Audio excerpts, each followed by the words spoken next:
Halo, di sini saya akan melanjutin ya. Jadi setelah kita belajar tadi tentang apa tentang kalau dilihat itu apa sih tadi itu? Dia itu personal portfolio ya, atau juga bisa dibilang sebagai biodata juga sama sih ya, sama saja sebenarnya. Biodata, personal portfolio atau CV itu sebenarnya hampir mirip sih sebenarnya. Bukan sama aja, hampir mirip. Cuman ada beberapa perbedaan lah. Nah, di sini saya akan ngelanjutin tentang changelog. Changelog.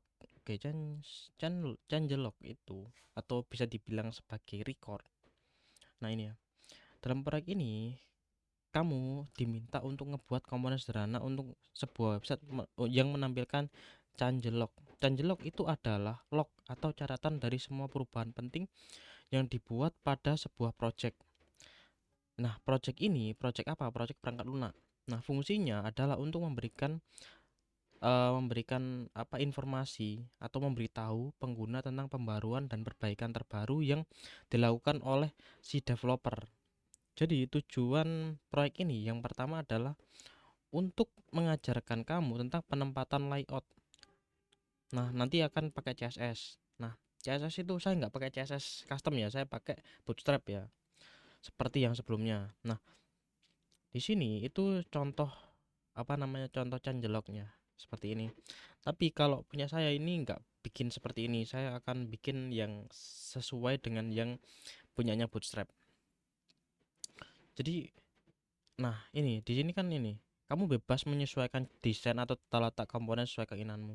Fokusnya adalah untuk menciptakan komponen yang terstruktur, baik dan responsif sehingga bisa dengan mudah diintegrasikan ke dalam website.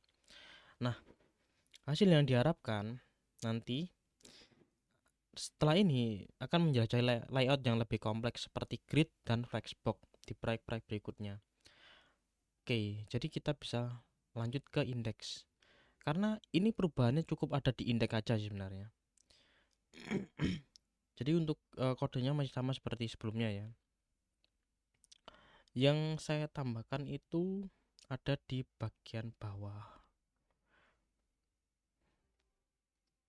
Nah ini, ada tambahkan changelog. Nah, changelog di sini saya tambahkan ini div class container my MY 5 ini.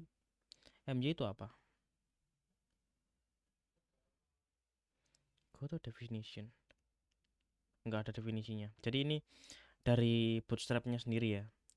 Dan H1 kelas tagnya itu di tengah, kemudian ada changelog dan jelog entry. Nah di sini itu ada versinya, ada versi 5. Itu saya ngapain aja sih di versi 5? Versi 5.3 itu alpha ya, jadi dia itu sudah publish ya. Maksudnya maksudnya kok Epo sih, maksudnya dia itu apa sih bahasanya yang lebih bagus dari Epo. Epo Epo itu kayak bukan Epo sih, lebih tepatnya kayak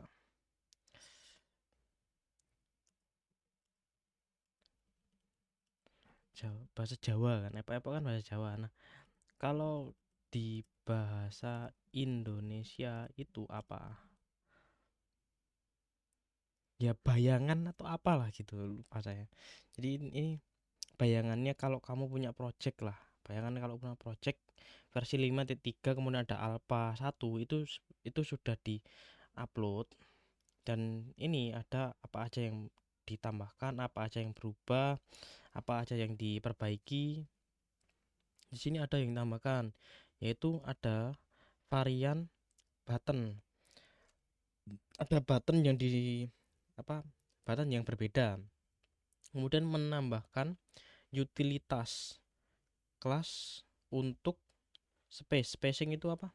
Ruangan lah. Kemudian menambahkan support CSS variabel dalam grid system. Dan apa yang diubah? Validasi, kemudian animasinya, kemudian ada carousel performance. Yang dihapus apa? Yaitu drop down di dalam navbar pada mobile device, kemudian memperbaiki Z-index yang stuck pada tooltip.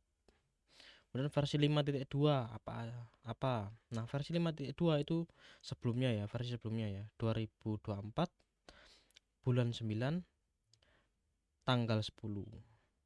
Introduction, menambahkan dark mode atau tampilan gelap. Kemudian ada pop over dan tooltip. Kemudian ada penambahan border utilitas untuk radius dan ukuran. Kemudian ada change. Apa yang dirubah yaitu responsivitas. Kemudian ada navbar collab improve for better accessibilitas. Jadi biar penggunanya lebih nyaman lah kalau pakai pada layar yang fokusnya untuk membaca. Kemudian fixed yang diperbaiki yaitu Safari atau browser Safari dalam render pada Flexbox. Kemudian memperbaiki alignment atau alignment itu element issue in car component in IE Internet Explorer 11. Alignment itu seperti penempatan lah, penempatan card komponen. Kemudian ada versi 5.2. 5.2 itu tahun 2024 bulan 7. Nah, ini yang paling lama ya, yaitu introduction yang akan kita komponen yang akan kita ganti, kemudian kustomisasi bar, kemudian menambahkan warna, apa yang dirubah, flexbox, apa yang dimodifikasi, Floyd by default, kemudian apa yang di fix, diperbaiki, ini yang dirubah, ini yang ditambahkan. Apa yang di fix, memperbaiki isu pada card shadow yang tidak terrender dengan baik. Kemudian fix button atau memperbaiki button yang aktif pada touch device, pas diklik device-nya itu nggak aktif lah buttonnya, seperti itu. Oke, sebenarnya ini apa lah atau pembayangan bayangkan kalau punya project lah, kita harus bikin yang namanya changelog atau log, atau juga bisa dibilang sebagai record perubahan penting yang telah kamu lakukan, seperti itu. Kalau kita lihat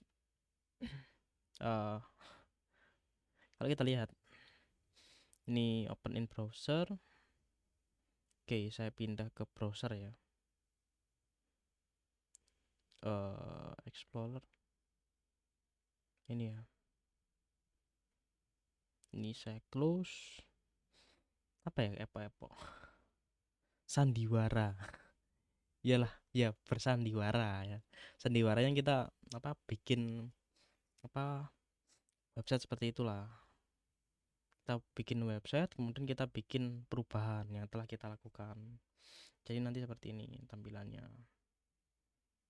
Sedikit berbeda, tapi ya lebih bagus lah. Jadi ada apa yang ditambahkan, yaitu ini, kemudian apa yang dirubah, apa yang diperbaiki, seperti itu. Oke, mungkin cukup sampai sini ya. Gak ada perubahan lebih lanjut sebenarnya. Ini kan perubahan yang tadi kan, ini yang terbaru. Saya cuma nambahin dikit lah. Jadi mungkin cukup sampai sini ya. Kurang lebihnya saya mohon maaf. Terima kasih.